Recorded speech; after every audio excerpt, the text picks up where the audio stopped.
Yes, man. Manchester United 3, Forest 2. What do you make of that? What do you make of that, man? Another win, which is, what Michael Carrick does. He just gets wins. Yeah, Bruno Fernandes, another assist. Yeah, that's what all fantasy players have been waiting for, especially captaining Bruno today. Unfortunately, I didn't captain him today, but 20, 20, yeah, I should have believed. 20 is the number. 20 is the number of 20 titles. 20 is the number for the assist. So, well done, Bruno.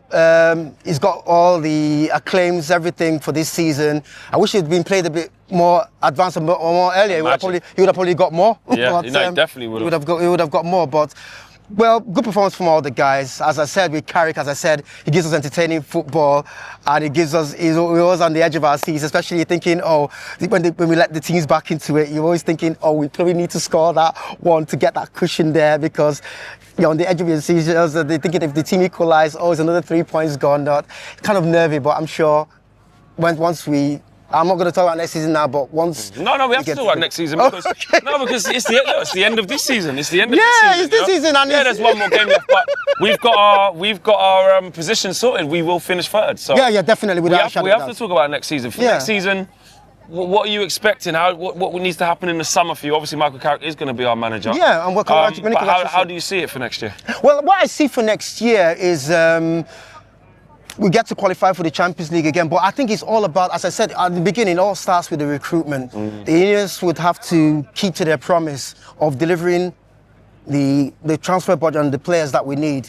And as I said, if they're going to get 3, 4, 5 players, especially majority of them would have to go into midfield. But even if they're to go into midfield, the chemistry. I'm not going to bring out any names in regards to midfield. I know what my favourites are, but who are they? Tell us, man. Well, it depends. There are just so many. They come from. Listen, I was going to say probably even Anderson that was actually playing, because he actually got 2 assists today. He got 2 assists today. Probably Edison Edison that is coming from Atlanta. I think that probably would have been a done deal. But as I said, if somebody's coming from another league into here, I think it's essential that the other 2 will probably be. I think what will be from the Premier League. That would definitely give the bedding period for the new guy who is coming in, because the other 2 are probably established. They can probably hit the ground running. Yeah. I think that's probably what United need.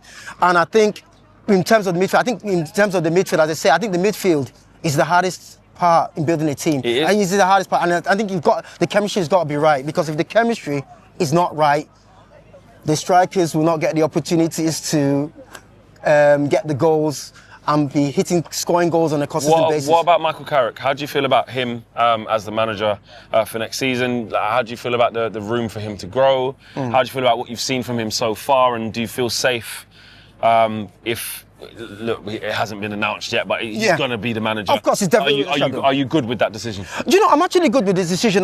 Being a United fan, as I said, we always have to stand by a man. I don't like seeing a manager get sacked and I think it is the right decision, and I think in any workplace or any employment, he deserves to be the manager for next season. And given that the contract, I'm sure he's probably given a 2-year contract. Yeah. And I think a 2-year contract is actually right, because it aligns with the targets in which are being set for him to do. And I said for next season, we've done well this season without a shadow of a doubt, but we've also have the negative part whereby we probably would have done well in the cup competitions, which we didn't do, which was shocking. And that's probably the criticism that we have. Sometimes with success comes with the criticisms, and we can bet with that. But for next season, what I probably would like to see is we will have to get Champions League again.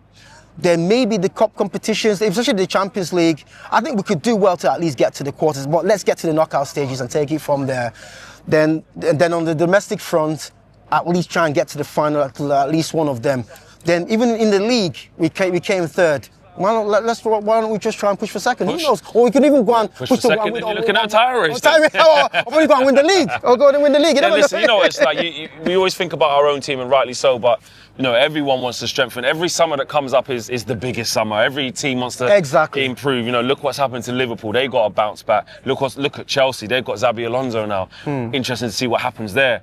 City, whether Pep stays or not, they're going to be ambitious and spend money. Yeah. Arsenal, from a position of strength, are going to spend. So Man United, we can't afford to get this wrong in the summer. No, you can't. They can't afford to get it wrong, because if we do, you're going to be 2 years back. Yeah. Because the rivals we're getting stronger by the day. They're getting getting stronger every season, and they're settling the period. Especially, okay, I know City are also in transition as well. Exactly. Even at the start of the season, I did say they're not ready to win the title yet. They need that season to embed in, but they still come up with 2 trophies. But still, in their stature, that's still a fairly season, because they've not really carried have one of the big honours like the Champions League or the actual Premiership. I'm sure Arsenal will get that, but you never know. If maybe Arsenal can lose, maybe there's one more twist. But we'll cross that bridge when we get to it. Yeah. But as I said, with United, you just can't stand still. Yeah. I mean, INEOS, with the investment they've put in, now they're reaping the rewards of what they're doing. And it shows you that you can't stand still, because if you stand still, you're in trouble. Yeah. And if they're in the mistakes thinking that we've done well this season, that we're going to carry this same squad to next season, where we're finished. It's to a side. You might as well not come for next season, because the luxuries we're getting this season, we are not going to have that next season. Bro, listen, it's great to talk to you. I see, bro. Appreciate it, man. Nice one, man.